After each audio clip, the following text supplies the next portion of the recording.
अनिमित्तं मन्मुनातं मज्जानं इदं जीवितम् अचिरं चं परितं च तं च दुःखेन संयुतम् न हि सोपकम्मीयत्येन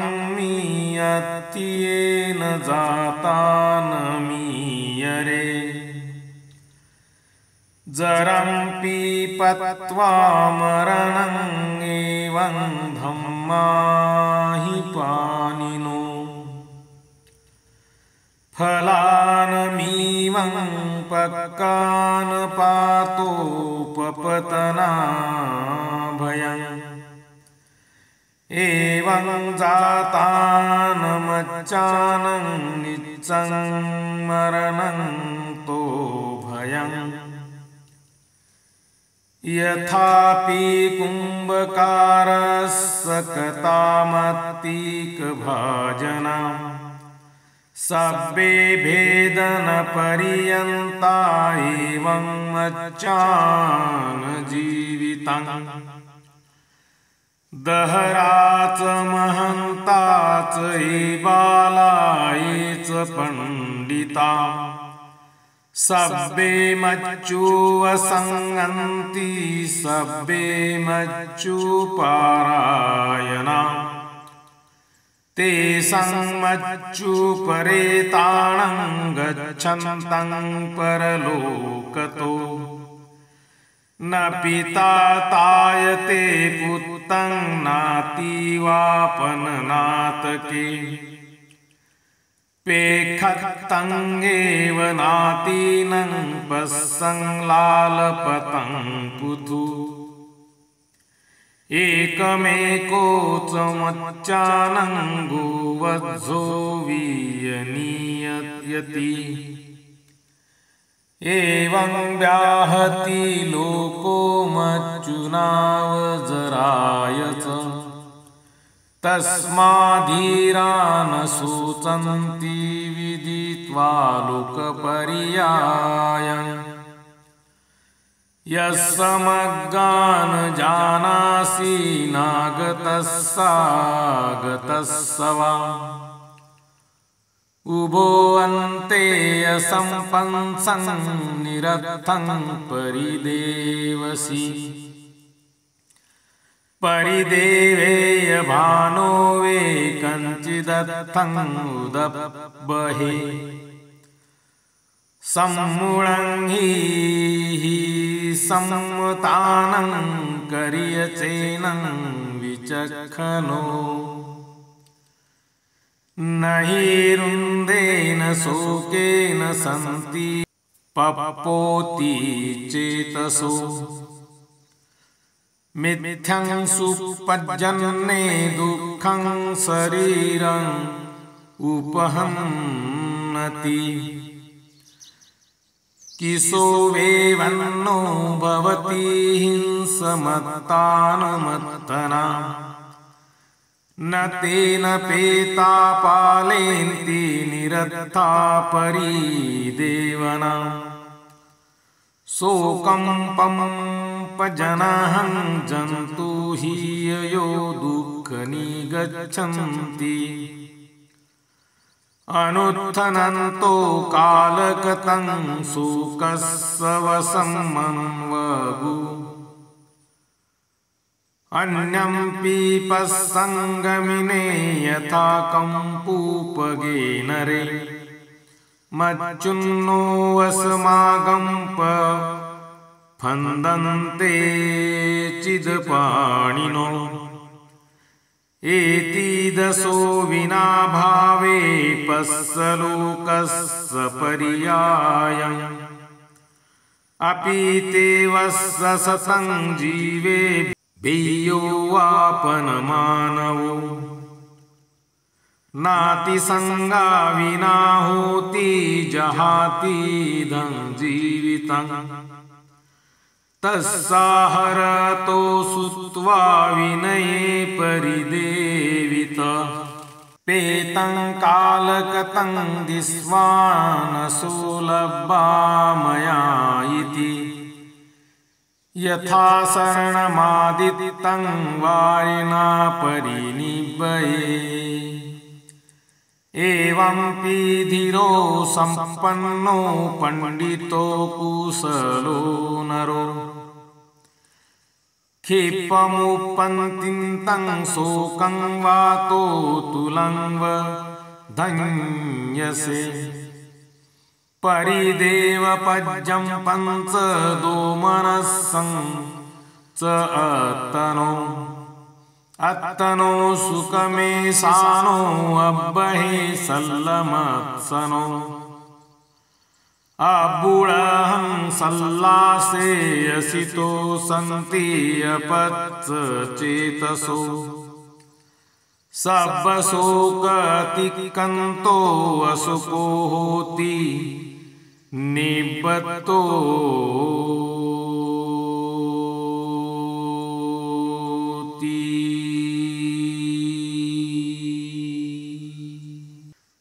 मर्त्याचे इहलोकीचे जीवन अशाश्वत आणि अज्ञान आहे.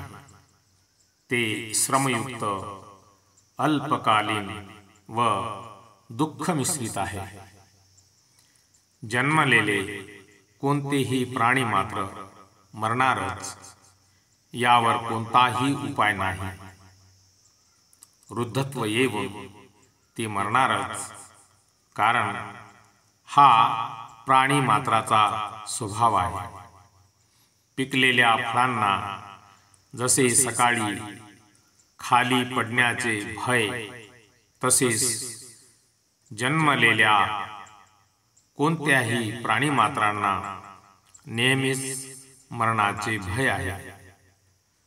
कुंभाराने तयार केलेल्या मातीच्या भांड्याचे जसे फुटण्यात पर्यावसान होते, तसे मर्त्याच्या आणि मृतकाच्या जीवितांचे मृत्यूत पर्यवसान होते.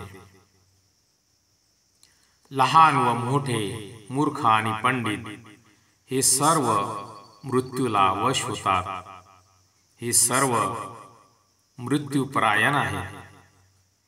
मृत्यूने ग्रासलेले असता, आपणा सोडून जात असताना देखील पिता पुत्रांचे किंवा आप्त आप्तांचे रक्षण करू शकत नाही. पहा, आप्तेजन, नातेवाईक पाहत असता व अनेक प्रकारे शोक करीत असता. मर्त्यापैकी प्रत्येकाला वद्यगायीप्रमाणे मृत्यू त्याला वश करतो. याप्रमाणे मृत्यूने व जेरेने हा तिन्ही लोक घायाळ झालेला आहे. म्हणूनच हा एक शोक प्रकार आहे. हे जाणून शुद्ध लोक शोक करीत नसतात. ज्याचा आलेला किंवा गेलेला मार्ग तुला ठाऊक नाही व ज्याचे दोन्ही अंत दिसत नाही, अशा विषयी तू वृथा शोक करतोस. शोकापासून जर काही फायदा होण्यासारखा असेल तर समूढ होऊन, वेडावून जाऊन व आपणास कष्ट होऊन शहाण्या माणसाने शोक करावा. पण रडण्याने आणि शोकाने त्याच्या चित्ताला शांती मिळत नाही. उलट दुःख वाढते व शरीरावर वाईट परिणाम होतात. आपण स्वतःला त्रास देणारा तो दुःखी आणि निस्तेज होतो. त्यायोगे मृतांना काही संरक्षण प्राप्त करून घेता येत नाही. म्हणून शोक करणे व्यर्थ आहे, दुःख करणे व्यर्थ आहे. आपण स्वतःलाच त्रास देणारा तो दुःखी आणि निस्तेज होतो. ज्या योगे मृतांना काही संरक्षण प्राप्त करून घेता येत नाही. म्हणून दुःख करणे व्यर्थ होय. दुःख न सोडणारा प्राणी मेलेल्याची आठवण काढीत दुःखाला वश होऊन न अतिशय दुःख भोगतो. मृत्यूला वश होऊन तडफडणाऱ्या व आपल्या कर्मानुसार जाणाऱ्या दुसऱ्याही मनुष्य प्राण्याकडे पहा. आपणाला हे जसे असावेसे वाटते पण ते भलतेच होते. अशा विपरीत गोष्टी होतात. हा एक लोक प्रकार आहे. जरी मनुष्य 100 वर्ष किंवा त्याहून जास्त काळ जगला तरी आप्तजनांपासून निराळा वेगळा होताच तो इहलोकी प्राण सोडतो. म्हणूनच अरहंतांचे वचन ऐकून मेलेल्याकडे पाहून व हा आता मला मिळणेच कठीण असे जाणून दुःख सोडून द्यावे. जसे पेटलेले घर पाण्याने विझवावे त्याप्रमाणे धैर्यवान, सुज्ञ, पंडित आणि कुशल माणसाने उत्पन्न झालेला शोक जसा वारा कापसाला उडवितो तद्वत झट दिशी नाहीसा करावा. आपणास सुख प्राप्त व्हावे अशी इच्छा धरणाऱ्याने आपला शोक, प्रजल्प, लोभ आणि खिन्नता ही जशी अंतःकरणाची शल्ये ती उपटून टाकावी. ही शल्ये ज्याने काढून टाकली आहेत व जो अनासक्त आहे तो चित्ताची शांती मिळवून व सर्व दुःखाचे अतिक्रमण करून शोकरहित होतो आणि परिर्विन पावतो. भवतु सर्व मंगलम. सर्वांचे मंगल हो, सर्वांचे कल्याण हो, सर्वांना सुख, शांती, उत्तम स्वास्थ्य आणि दीर्घ आयुष्य प्राप्त हो. ये बुद्ध का शासन है अनमोल, है अनमोल.